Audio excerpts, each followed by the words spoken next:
Netizens, hindi ikinatuwa ang sinabi ni Mama Marie kay Papi. Tumatandang paurong? Usap-usapan ngayon sa social media ang maiinit na kaganapan sa latest episode ng reality show ng Toro Family na may pamagat na Runaway. Isa nga sa highlight dito ay ang tagpo sa pagitan ng magpartner na sina Harvey at Papi.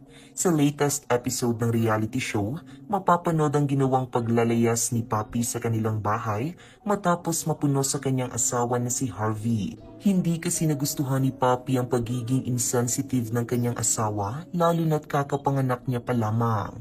Dahil sa pagod, puyat at pagpapa-breastfeeding, hindi nito napigilang mapuno sa kanyang partner na si Harvey. Naglabas nga ito ng kanyang sama ng loob sa asawa, ngunit bilang response ni Harvey ay nanatili lamang itong tahimik. Hindi nga ito ikinatuwa ni Papi dahil pakiramdam niya hindi